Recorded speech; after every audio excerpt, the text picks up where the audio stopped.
Parte 1. El ruido fue tan seco que parecía un disparo. La tetera cayó al suelo y el agua hirviendo corrió por las baldosas de la cocina. Lucía soltó un grito breve, instintivo, mientras apartaba la mano roja de calor. El vapor subió como una nube blanca. En la mesa, Esteban ni siquiera levantó la vista del periódico. Pasó la página con la misma calma con la que lo hacía cada mañana, como si el accidente fuese parte del sonido de fondo del barrio. «Hay que revisar la instalación», murmuró, más para sí que para ella. Lucía respiró hondo.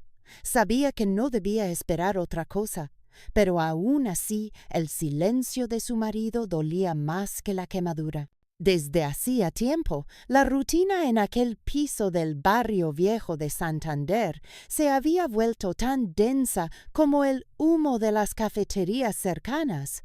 Café amargo, noticias repetidas, comentarios automáticos. Nada más. El timbre sonó poco después del mediodía. Lucía abrió la puerta y se encontró con un joven de ojos oscuros, delgado, con la chaqueta gris manchada de pintura y una caja de herramientas en la mano. «Soy Diego. Vengo a mirar los cables», dijo con voz baja, casi respetuosa. Entró, observó la cocina, tocó las paredes como si estuviera escuchándolas. No hablaba mucho, pero cada palabra parecía medida. En un momento se volvió hacia ella. «Su casa respira, aunque hace tiempo que nadie lo nota». La frase la descolocó. Rió, y fue una risa que llevaba meses dormida. Él la miró apenas un segundo, pero bastó para que se le acelerara el pulso. Cuando terminó el trabajo y se despidió, algo inexplicable ocurrió en la escalera. Un cruce de miradas, una pausa demasiado larga y un beso fugaz, tan breve que parecía un error. Lucía retrocedió de inmediato, como si el suelo se hubiese movido bajo sus pies. Subió corriendo, entró en la casa. Esteban seguía sentado en la mesa. «¿Te has entretenido?», preguntó, sin dejar de leer. Parte 2. El domingo amaneció con el cielo gris, como si alguien hubiera pintado la bahía de Santander con un solo trazo de lápiz. Lucía decidió hornear una tarta de melocotones, la misma que solía preparar en los primeros años de su matrimonio. Mientras cortaba la fruta, se obligaba a creer que ese gesto podía devolver algo perdido. El aroma llenó la cocina, dulce y cálido, como un recuerdo que se resiste a desaparecer. Sirvió una porción en un plato blanco y lo dejó frente a Esteban. Él lo probó sin levantar la vista del periódico. Ni una palabra, ni un gracias, solo el sonido del tenedor contra la loza. Lucía sintió que la dulzura del pastel se convertía en ceniza dentro de ella. El timbre volvió a sonar esa tarde. Diego estaba allí, con la misma chaqueta gris, diciendo que debía revisar una toma de corriente. Lucía le ofreció un pedazo de la tarta. Él lo aceptó y lo comió despacio, como si cada bocado tuviera un valor secreto. Hacía tiempo que no probaba nada así, dijo, y en su tono había una honestidad que la desarmó. «¿Siempre comes de esta manera, como si guardaras un recuerdo?», preguntó ella. Diego sonrió apenas. «A veces el sabor te recuerda que sigues vivo». Hubo un silencio cargado, un instante que parecía demasiado íntimo para dos desconocidos en una cocina. Lucía notó un cosquilleo en el pecho, como si el aire se volviera más denso.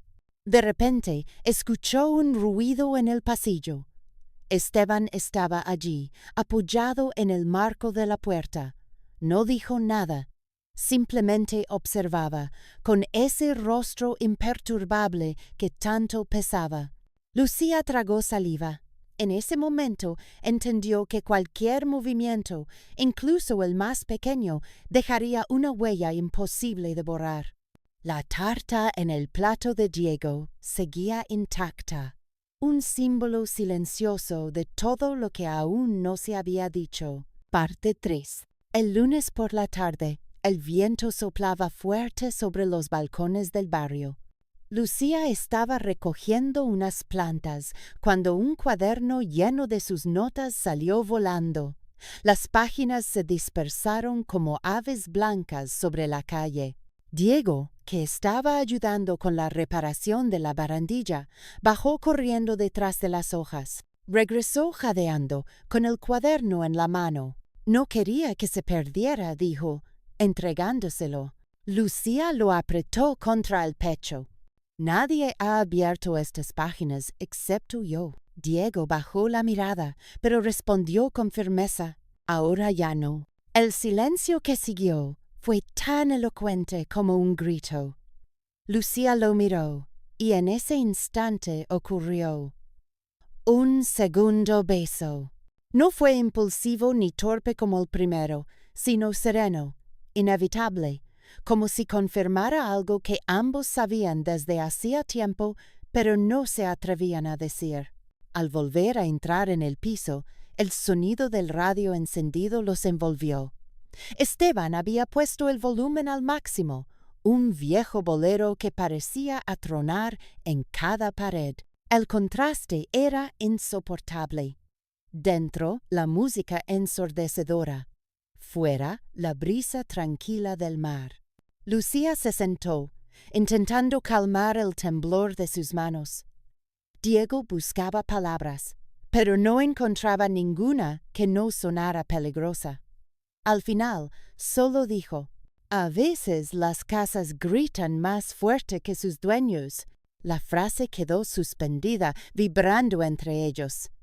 Lucía comprendió que cada gesto, cada encuentro, los estaba empujando hacia un punto sin retorno. Y aunque aún no había ocurrido nada más, la sensación de vértigo era tan real que parecía que el suelo iba a abrirse bajo sus pies. Desde el pasillo, el bolero seguía sonando, repitiendo las mismas frases una y otra vez, como si la propia casa tratara de tapar lo que acababa de pasar. Parte 4. El martes la ciudad amaneció cubierta por una llovizna constante. Las calles brillaban como espejos quebrados, y la ropa húmeda se pegaba a la piel. Lucía decidió acompañar a Diego hasta el taller donde trabajaba, una pequeña nave en las afueras del puerto. El lugar olía a metal, a madera recién cortada y a café barato. Diego le mostró algunos de sus trabajos. Lámparas hechas con piezas recicladas, interruptores antiguos restaurados, una mesa que había ensamblado con tablones rescatados de un barco. Cada objeto tenía algo de imperfecto, pero esa imperfección lo volvía único. Aquí todo respira distinto, dijo él, mientras pasaba la mano sobre una lámpara torcida. Lucía sonrió, y por un momento se sintió como una intrusa en un mundo que no le pertenecía, pero que la recibía con una calidez inesperada. Se sentaron en un rincón a tomar café de un termo metálico. La radio del taller chisporroteaba con noticias locales, pero ninguno prestaba atención. Hablaron de cosas pequeñas, de la lluvia, de un perro que merodeaba cerca, de un recuerdo de infancia. Y sin embargo, debajo de esas palabras sencillas, latía una tensión que ambos sentían, pero no nombraban. Al regresar a casa, Esteban estaba en el salón, sentado frente al televisor apagado. La escena era inquietante. La pantalla oscura reflejaba su rostro inmóvil. «¿De dónde vienes?», preguntó, sin mirarla directamente. Lucía dudó. «Del mercado», respondió al fin.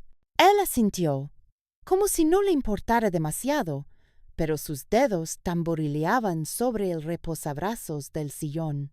El silencio pesó tanto que Lucía se refugió en la cocina. Allí el aroma del café del taller aún le acompañaba, recordándole que existían otros espacios, otros sonidos, otras miradas. Mientras fregaba los platos, un pensamiento se clavó en su mente. Cada vez que cruzaba la puerta de casa, la realidad parecía menos cierta, como si viviera dos vidas que tarde o temprano iban a chocar de frente. Parte 5. El jueves por la mañana, Lucía caminaba por el mercado central. Las voces de los vendedores llenaban el aire. Fresas dulces recién traídas de Galicia, sardinas vivas aún saltan. El bullicio era tan intenso que por un momento consiguió olvidar el peso que llevaba dentro. En un puesto de libros usados entre cajas húmedas, encontró un ejemplar de poemas de Machado. Lo hojeaba distraída cuando escuchó la voz de Diego detrás de ella. Si eliges ese, me lo tendrás que leer en voz alta. Lucía se giró sorprendida. Él estaba allí, con las manos en los bolsillos, sonriendo con timidez. Compraron el libro y fueron a una cafetería cercana. El lugar era pequeño, con paredes color mostaza y mesas de mármol gastado. Ella leyó un poema en voz baja, mientras la espuma del café se enfriaba. Diego la escuchaba sin interrumpir, como si cada palabra tuviera un peso sagrado. Tu voz hace que todo parezca menos gris, susurró él. Lucía sintió un estremecimiento. Miró alrededor. Una pareja discutía en la mesa contigua. Una mujer regañaba a su hijo. Un camarero dejaba caer una bandeja. La vida seguía con su ruido habitual, pero para ella, en ese instante, todo quedó suspendido. Al salir de la cafetería, el cielo se había abierto y la luz del sol pintaba reflejos dorados en los charcos. Lucía cerró los ojos un segundo, respirando hondo, como si quisiera guardar ese instante en algún lugar secreto. Esa noche, al regresar al piso, Esteban la esperaba en la cocina. No dijo nada, solo observó el libro que ella llevaba en la mano. ¿Desde cuándo lees poesía?, preguntó con un tono extraño, entre ironía y curiosidad. Lucía titubeó, pero no respondió. El silencio que siguió fue aún más incómodo que la pregunta, y mientras guardaba el libro en un cajón, supo que las palabras no dichas comenzaban a pesar más que las que alguna vez se atrevería a pronunciar. Parte 6. El sábado amaneció con un sol brillante que parecía burlarse de todo lo vivido durante la semana. Lucía abrió las ventanas de par en par. El aire marino entró con fuerza, agitando las cortinas y llenando la casa de un frescor que hacía tiempo no sentía. Preparó café y por un instante se permitió la ilusión de que la vida podía ser tan simple como ese aroma matinal. Diego había prometido pasar a devolverle unas herramientas. Tocó al timbre, y cuando entró, el salón estaba bañado de luz dorada. Esteban, sin embargo, se encontraba sentado junto a la ventana, inmóvil, con los ojos perdidos en algún punto lejano. El contraste entre el brillo del día y la sombra en su rostro resultaba inquietante.